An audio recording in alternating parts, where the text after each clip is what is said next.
그러므로 너희는 이렇게 기도하라. 하늘에 계신 우리 아버지여, 이름이 거룩히 여김을 받으시오며 나라가 임하시오며 뜻이 하늘에서 이루어진 것 같이 땅에서도 이루어지이다. 오늘 우리에게 일용할 양식을 주시옵고, 우리가 우리에게 죄 지은 자를 사하여 준 것 같이 우리 죄를 사하여 주시옵고, 우리를 시험에 들게 하지 마시옵고 다만 악에서 구하시옵소서. 나라와 권세와 영광이 아버지께 영원히 있사옵나이다. 아멘.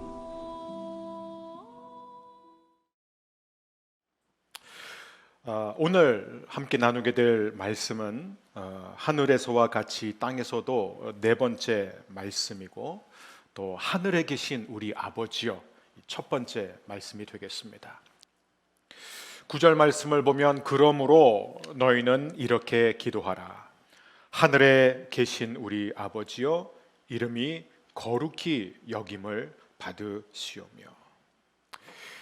예수님은 제자들에게 기도문을 가르쳐 주실 때 그 기도문을 달달 외워서 그 기도문대로 매일 반복하라고 주신 게 아닙니다.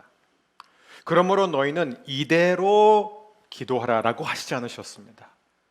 그러므로 너희는 이렇게 기도하라라고 말씀하셨습니다.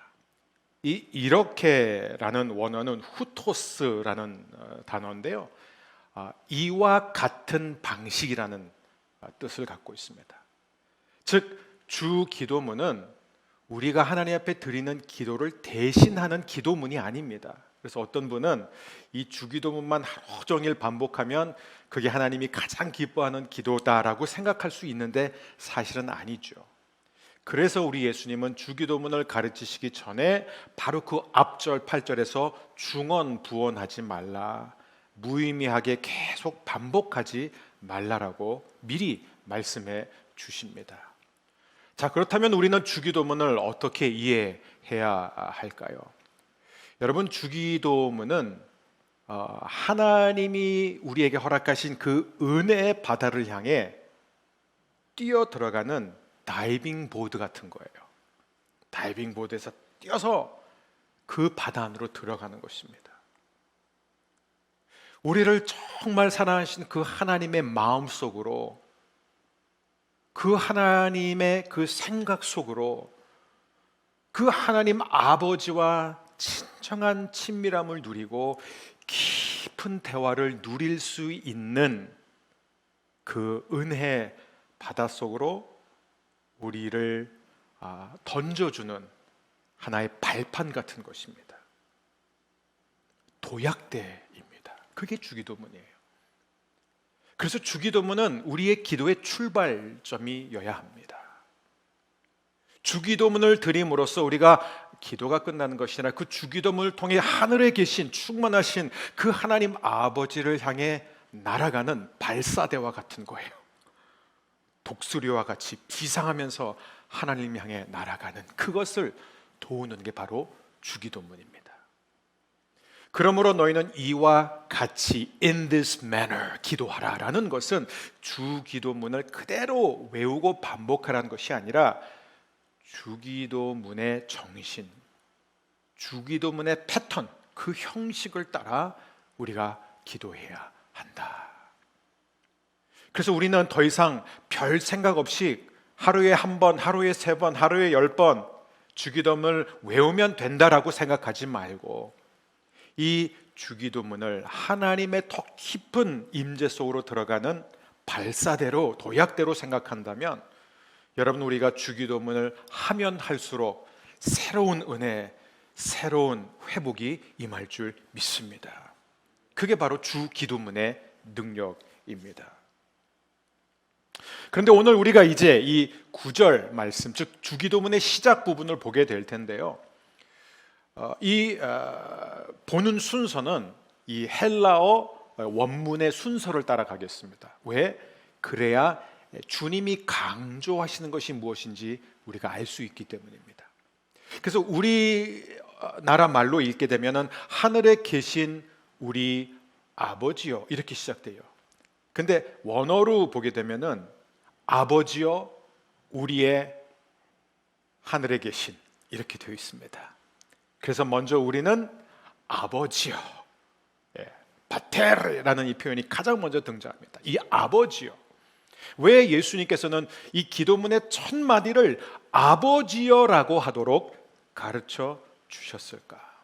오늘 함께 그 의미를 나누고, 다음 주에는 우리의 의미를 나누고, 그 다음 주에는 하늘에 계신의 의미를 함께 나누고자 합니다. 여러분, 제가 그 신대원, 장신대 신대원 시험을 볼 때, 그때 이제 한 300명씩 여러 이렇게 큰 이렇게 강당에 이렇게 놓고 이렇게 시험을 봅니다. 근데 이제 필기 시험지가 딱 나와서 이제 질문을 보는 순간 제가 그때 놀랐어요. 300명이 막 여러 방에 이제 300명씩 있는데, 딱 제가 앉은 자리에서 계속 두 단어가 들립니다. 하나는 주여, 그리고 또 하나는 아버지요. 그때 제가 알았어요.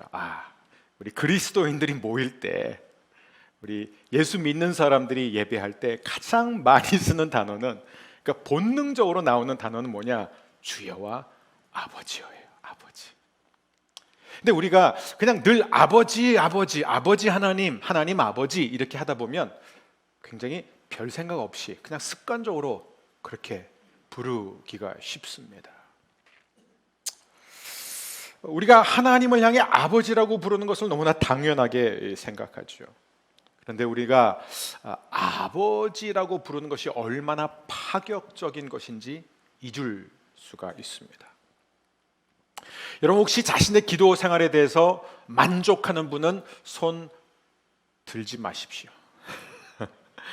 손 들면 안 되죠. 우리는 다 기도가 부족합니다. 그래서 많은 사람들이요, 그 기도에 있어서 굉장히 죄책감을 느껴요. 왜 나는 기도가 늘 이 정도밖에 안 될까? 왜 나는 기도해야 할 만큼 하지 못할까? 왜 내 기도는 이 수준에서 벗어나지 못할까? 여러분, 모든 기도의 문제는 가만히 보면은 누구의 문제예요. 누구에게 기도하느냐, who라는 문제입니다. 많은 사람들이 기도하고 또 열심히 기도하지만 그 기도의 대상에 대해서 잘 모르고 기도할 때가 참 많습니다. 뭔가 하나님이 지금 나를 기뻐하시지 않는 것 같은 거예요. 어떤 분은 하나님이 굉장히 나한테 실망하고 하나님이 나한테 지금 굉장히 화가 난 것 같아서 그분한테 기도를 해도 그분이 들어주실 것 같지 않다고 솔직하게 고백하세요. 그러니까 기도가 제대로 나오겠습니까? 기도를 해도 그 하나님이 지금 나를 별로 기뻐하지 않고 나한테 실망한 하나님이기 때문에 내 기도를 들어줄 거라는 생각이 없을 때는요, 기도를 제대로 할 수가 없는 것이죠.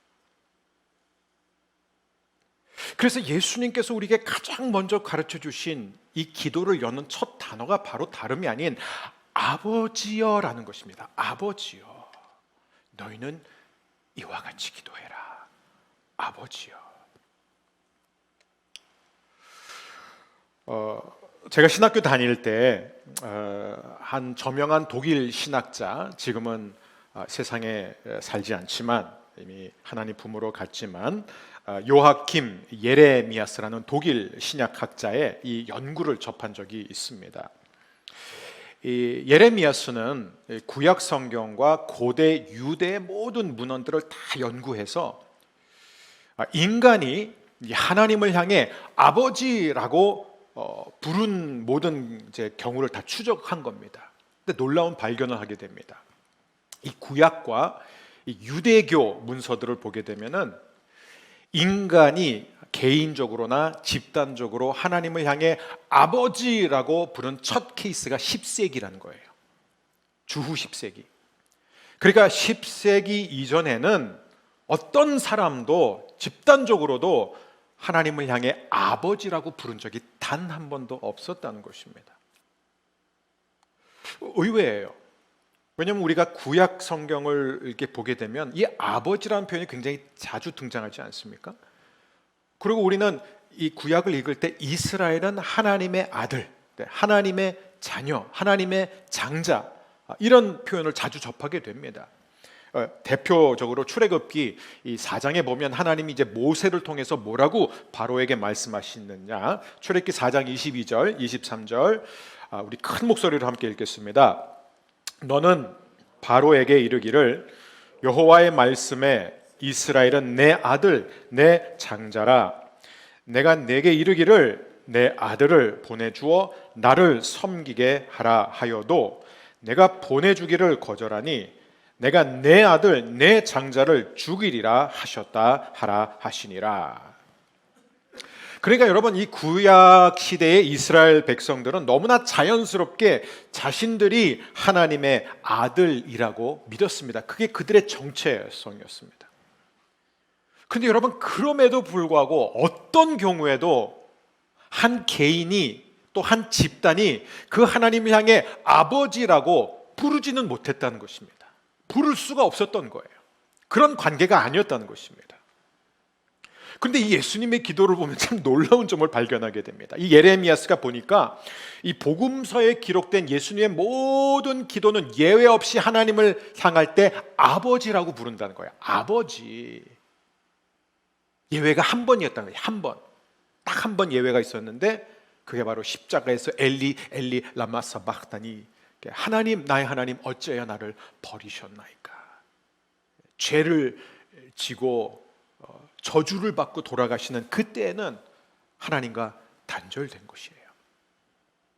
자, 그 외에 모든 기도는 뭐예요? 아버지라고 불렀다는 거예요. 바로 이것 때문에 유대인들이 뒤집어진 거예요. 종교 지도자들 바리새인들이 이 예수님의 종교적인 불경을 보면서 분개했던 것입니다. 아니, 어떻게 감히 하나님을 아버지라고 부를 수 있느냐? 이거는 극한 혐오. 그들에게 있어서는요, 용납할 수 없는 일이었어요. 왜 그런 줄 아세요? 왜냐하면 이 유대인들의 사상에는 하나님, 그 높은 하나님을 내가 아버지라고 부르는 순간 나와 하나님은 동등한 분이 되는 거예요. 동등격이 되는 거예요. 자, 그 대표적인 예가 어디냐면 요한복음 5장 18절에 있습니다. 우리 함께 읽겠습니다. 유대인들이 이로 말미암아 더욱 예수를 죽이고자 하니 이는 하나님을 자기의 친아버지라 하여 자기를 하나님과 동등으로 삼으심이로라. 그 의미예요. 아버지라고 부른다는 것은 뭐예요? 하나님과 동등되는 것이에요. 하나님과 절대적인 친밀감을 누리는 게 바로 아버지란 뜻입니다. 자, 우리가 이제 함께 볼 것이 바로 이 양자의 교리라는 거예요. 양자의 교리가 무엇이냐? 여러분, 신약 성경에서 저와 여러분이 성도가 구원을 받은 것을 표현할 때 가장 중요한 교리 가운데 하나가 바로 이 양자의 교리입니다. The doctrine of adoption이에요. 입양한다, 이거 입양. 여러분, 저와 여러분은 원래 어떤 존재냐? 진노의 자녀라는 거예요. 진노의 자녀. 즉, 우리가 하나님과 단절되었을 그때는 여전히 하나님의 자녀였지만 진노의 대상인 자녀가 아니라 한마디로 마귀의 자녀라는 거예요. 마귀의 자녀예요. 우리의 아비가 누구예요? 사탄이었어요. 마귀를 섬기는 사람들이었어요. 그게 진노의 자녀의 의미입니다. 에베소서 2장 3절을 보면 전에는 우리도 본질상 뭐예요? 진노의 자녀이었더니. 나는 원래 누구? 진노의 자녀였다는 거예요. 그러니까 하나님은 원래 우리 아버지가 아닙니다, 여러분. 우리는 원래 하나님과 친밀하고 개인적인 부자 관계, 부녀 관계가 아니었다는 것입니다. 오직 예수님만이 하나님의 자녀였어요. 그래서 예수님을 뭐라고 말하죠? 독생자라고 표현한 거예요. 모노게네스라는 표현은 오직 예수님만 하나님으로부터 나신 자란 뜻입니다. 그러니까 하나님의 친아들은 누구? 예수님 한 분입니다. 그게 예수님이에요. 자, 그런데요, 여러분 보십시오. 예수님만 하나님을 향해 아버지라고 부르셨고, 심지어 예수님은 그 하나님을 향해 아빠, 아버지라고 부르셨습니다. 마가복음 14장 36절에 대표적인 예가 있습니다. 아빠, 아버지. 그런데 여러분, 지금 예수님이 제자들에게 너희는 이와 같이 기도하라라고 하시면서 그들에게 가장 먼저 가르쳐준 기도가 뭔지 아버지여. 여러분, 이 의미를 아십니까? 파격적인 것이에요. 그동안 하나님은 오직 예수님의 아버지였어요. 왜냐하면 예수님만 하나님의 자식이었기 때문에요. 근데 예수님께서 지금 이 주기도문을 제자들에게 가르쳐주는 순간부터, 그 제자들이 이 기도를 따라하는 순간부터 이제 하나님은 그냥 하나님이 아니라 누구예요? 아버지라는 것이에요. 이게 주기도문의 의미입니다. 아버지. 예수님의 아버지가 이제 나의 아버지가 된 거예요. 우리의 아버지가 된 것입니다. 여러분, 입양해서 이 자녀를 키우는 분들 이렇게 얘기를 들어보면 정말 눈물 나는 경우가 참 많습니다. 어떤 분은 그래요. 자기가 낳은 자식은요, 버릴 수 있대요. 버려도 자식이니까. 그런데 자기가 낳지 않고 입양한 자식은 절대 못 버린다는 거예요. 버리는 순간 끝난다는 거죠. 절대 못 버립니다.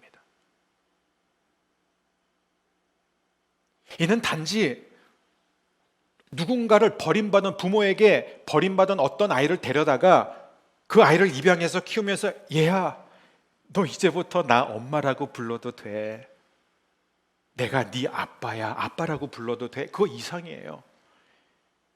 이거는 원수의 자식을 데려다가 그 아이를 향해 내가 네 아빠다라고 부르는 거랑 똑같은 겁니다.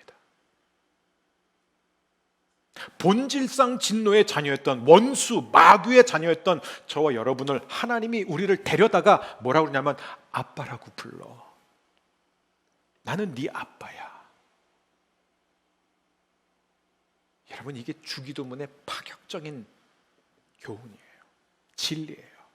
아버지예요. 이 배경을 우리가 이해해야 됩니다. 아마 우리가 그때 제자들의 위치에 있었다면 예수님이 너희는 이렇게 기도해라 아버지여라고 하는 순간 깜짝 놀랐을 거예요. 어떻게 우리가 하나님을 향해 아버지라고 부를 수 있느냐. 여러분, 이 관계는 그냥 주어진 게 아닙니다. 예수님이 십자가상에서 죽기까지 순종하셨기 때문에 본질상 진노의 자녀였던 저와 여러분이 오늘 하나님을 향해 아버지라고 부를 수 있는 거예요. 아버지. 그리고 우리가 그 하나님과 동등한 선에서 아버지 하면서 언제든지 나아갈 수 있는 거예요. 그 하나님의 품에 언제든지 안길 수 있는 것입니다. 그리고 그 아버지와의 절대적인 친밀함을 누리게 된 것입니다. 로마서 8장 29절 이렇게 표현하고 있습니다. 함께 읽겠습니다. 쉬운 성경. 하나님께서는 전부터 아셨던 사람들을 그분의 아들과 동일한 형상을 갖도록 미리 정하시고 하나님의 아들을 많은 형제들 중에서 맏아들이 되게 하셨습니다. 여러분, 19세기에 이 종교라는 이 학문에 새로운 분야가 생성이 됐습니다. 새로운 과목이 생겼어요. 그게 뭐냐면 바로 비교 종교라는 학문입니다. 영어로는 comparative religion. 이 비교 종교. 이 비교 종교는 어떤 것이냐면 이 전에는 19세기 전에는 이 전 세계 사람들이 이렇게 여행하고 이동하는 게 굉장히 제한이 되어 있었습니다. 그래서 이 특정 종교를 이해할 때 그냥 그 종교 자체로만 연구를 했습니다. 그런데 이제 전 세계 대륙 간에 이제 이동이 잦아지면서 세상이 이제 사람들에게 점점 작은 세상처럼 다가온 거예요. 소통도 쉬워지고 이동도 쉬워지면서 어떤 일이 일어나면 특정 종교가 이제는 특정 집단, 특정 인종의 종교가 아닌 국경을 넘어선 범세계적인 종교로 변하기 시작한 것입니다. 그렇기 때문에 그런 의미에서 기독교는 이제 더 이상 서양 종교가 아니라는 것이죠. 기독교는 아프리카에도 들어가고 아시아에도 들어갑니다. 그리고 이제 이슬람교도도 이제 뭐야? 이슬람교도 중동의 종교가 아니라 무서운 속도로 전 세계에 퍼지기 시작하고 불교도 마찬가지였습니다. 그래서 비교 종교라는 게 생겼어요. 이게 무슨 얘기냐면 이제는 한 종교를 이해하는 데 있어서 그 종교 자체로 보지 말고 이 종교를 세계 다른 주요 종교들과의 관계 속에서 한번 보자. 이게 비교 종교예요. 그래서 그 종교들이 갖고 있는 공통점이 무엇이고 또 그 각 종교가 갖고 있는 독특성, 차별성이 무엇인지 한번 보자. 이때부터 생겨난 게 바로 종교다원주의예요. 그 유명한 산의 비유가 등장하기 시작합니다. 그게 무슨 얘기죠? 이 산 정상에 신이 있다, 신, 하나님이란 분이 있다 이거예요. 그런데 어떤 종교는 이 산 아래서부터 그 꼭대기, 그 신에게 이르기까지 그냥 직선으로 그냥 바로 지름길로 가는데 어떤 종교는 약간 돌아서 가고 어떤 종교는 최대한 많이 돌아서 간다. 그런데 그 정도의 차이는 있지만 모든 종교와 모든 길은 결국 같은 신에게 이르는 길이다. 이걸 가르치기 시작한 거예요. 굉장히 위험한 것이죠. 자, 그렇다면 기독교는 어떤 독특성을 갖고 있느냐? 이 비교 종교학자들이 이제 이걸 연구하기 시작한 거예요. 자, 뭐 기독교가 불교나 유교나 유대교나 이렇게 다른 종교들과 어떤 이슬람교 어떤 차이점이 있느냐라고 했을 때 두 가지 놀라운 점이 발견이 됐습니다. 그게 무엇이냐면 첫 번째는 이 하나님의 아버지 되심이에요. 하나님이 아버지가 된다. 또 하나가 있어요. 근데 하나님의 아버지 되심과 동시에 하나님을 믿는 사람들의 형제 자매됨, 그걸 발견한 거예요. 그게 기독교의 독특성이다. 맞습니다. 기독교 다른 모든 종교들과 다른 것이 있습니다. 요한복음 1장 12절을 보면 영접하는 자, 곧 그 이름을 믿는 자들에게는 하나님의 자녀가 되는 권세를 주셨으니. 네, 여러분 생각해 보세요. 저와 여러분이 하나님의 자녀가 되는 순간 우리는 어떻게 되죠? 서로 가족이 되는 거예요. 우리는 다 하나님이 이 거대한 가족 안으로 입양이 되는 것입니다. 그렇기 때문에 모든 그리스도인은 누구예요? 형제요, 자매입니다. 그래서 우리가 다음 주에 더 자세히 보겠지만 우리 아버지여는 굉장히 중요한 표현이에요. 굉장히 중요한 표현입니다. 우리 아버지예요. 자, 그런데 오늘 여기서 우리가 생각해야 되는 기독교의 본질은 무엇인가? 여기에 굉장히 중요한 것이 하나 있습니다. 어떤 사람들은 이걸 갖고 너무 멀리 가요. 그래서 뭐라고 그러냐면 모든 사람들이 우리의 형제다 이렇게 말해요. 그래서 이스라엘에 가면은 Christians와 Jews는 다 형제들이다 이런 표현들이 막 등장해요. 이게 서로 어떤 연합을 이뤄가지고 그러니까 유대인은 모세를 통해 구원받고 율법을 통해 구원받고 그리스도인은 예수를 통해 구원받는다는 걸 서로 인정하자 이거예요. 말도 안 되는 거죠. 유대인들은 우리 형제 아니에요, 여러분. 이슬람교도들도 우리 형제 아니에요. 이건 분명히 해야 됩니다. 형제와 자매됨은 오직 예수 그리스도 안에 있는 사람들, 하나님의 가족 안으로 입양된 자들만 형제 자매입니다. 물론 어떤 분은 큰 형님이고 어떤 분은 막내 동생일 수는 있지만 다 형제 자매예요. 그렇다면 다른 사람들은 무엇이냐? 유대인은 누구고 불교 성도들은 누구고 불신자들은 누구냐? 이웃이에요. 즉 모든 사람들이 우리의 형제가 아니지만 중요합니다. 모든 인간이 우리의 이웃이라는 것입니다. 이스라엘이 결정적으로 놓친 게 바로 이거예요. 바리새인들, 율법학자들, 서기관들, 백성의 지도자들이 가장 많이 놓친 게 이거예요. 왜? 그들은 내 이웃을 내 몸과 같이 사랑하라 라고 하신 예수님의 그 말씀, 하나님의 그 말씀을 어떻게 받아들이냐면 내 이웃은 내 동족 이렇게 생각한 거예요.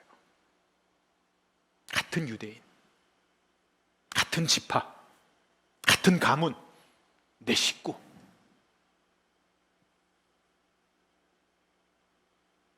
근데 그게 아닙니다.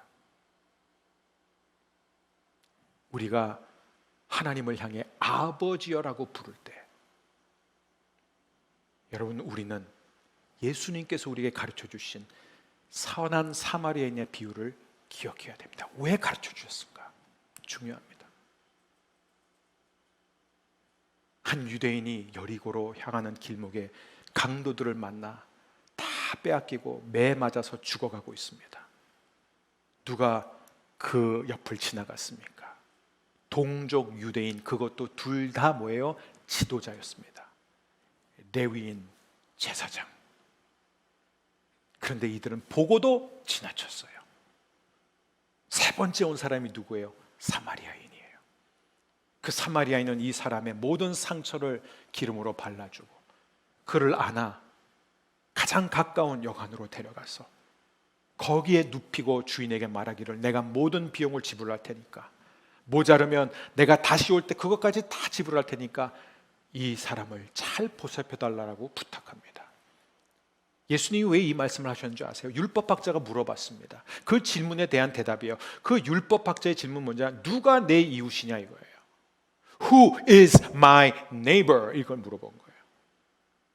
예수님의 대답이 바로 이 사마리아인의 비유입니다. 무슨 얘기냐면 사마리아인이 너의 이웃이다. 너희가 그렇게 싫어하고 그렇게 멸시하는 뼛속까지 정말 증오심으로 가득 찬 저 사마리아인들도 너의 이웃이다. 그리고 너는 내 이웃을 내 몸과 같이 사랑하라. 여러분, 저와 여러분의 이웃의 대상에서 제외되는 사람이 있습니까? 없어요. 없습니다. 저희가 지난주에 이렇게 대구 상황이 너무 급해서 저희가 이렇게 하루 급하게 이렇게 성도들이 참여해서 저희가 이렇게 모금을 해가지고 대구 의사협회에 이렇게 전달했습니다. 그랬더니 대구 의사협회 의장님과 또 그 회장님으로부터 저한테 직접 전화가 왔어요. 너무 감사하다, 고맙다. 그래서 제가 정말 진심을 담아 이렇게 말했습니다. 대구에 계신 분들, 대구에 있는 모든 시민들, 경북의 모든 시민들이 우리의 이웃이 아닙니까? 정말 이웃이에요. 모든 사람들, 우리나라에 있는 사람만 우리 이웃이 아니에요. 우리 주변국에 있는 사람들도 정말 감정적으로는 받아들이고 싶지 않지만 우리 이웃이라는 거예요. 우리가 사랑해야 되고 불쌍히 여겨야 되는 대상입니다. 제가 지난주에도 말씀드렸지만 이번 기회에 신천지와 이 땅 가운데 만연한 모든 거짓되고 악한 사이비 종파들이 다 뿌리 뽑히기를 매일 기도하고 있습니다. 그러나 거기에 빠진 사람들도 우리의 이웃이에요.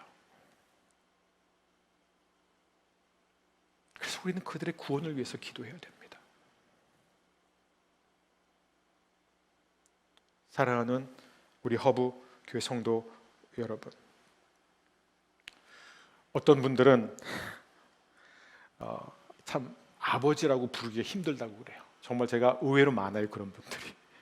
그래서 저한테 어떤 분들은 솔직하게, 목사님 솔직히요, 저 아직까지도 하나님을 아버지라고 부르진 않습니다.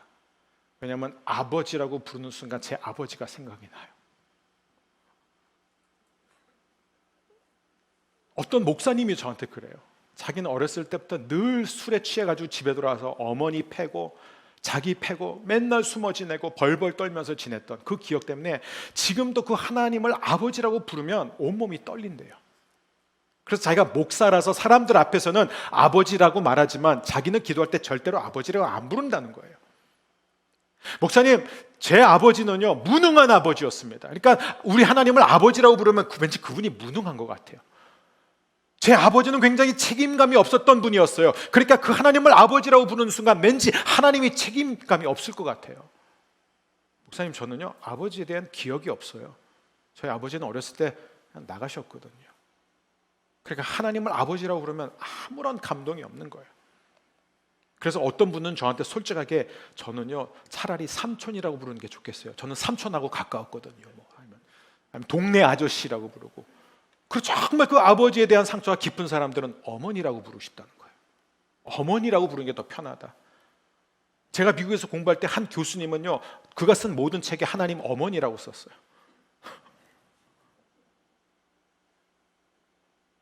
여러분, 이 한 가지를 기억하십시오. 오늘의 핵심은 이것입니다. 예수님은 이 땅에 어떤 부모도 완벽하지 않다는 것을 잘 아셨습니다. 이 땅에 어떤 아버지도 완전하지 않다는 걸 너무 잘 아신 분이에요. 그래서 우리에게 기도를 가르쳐 주실 때 첫 번째가 뭐냐?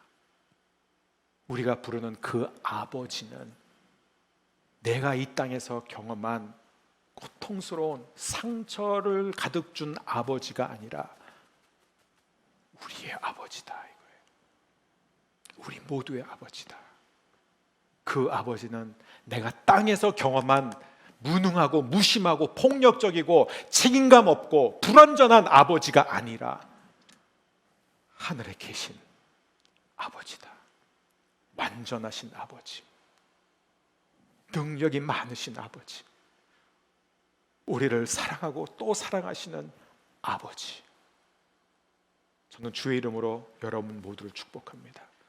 오늘 우리가 주기도문을 따라 다시 기도할 때 하늘에 계신 우리 아버지요, 아버지요 부를 때 그분이 나의 아빠, 아버지가 되기를 축복합니다. 아버지의 깊은 사랑, 그 아버지의 넘치는 은혜를 새롭게 경험하는 놀라운 시간이 되기를 주의 이름으로 축복합니다.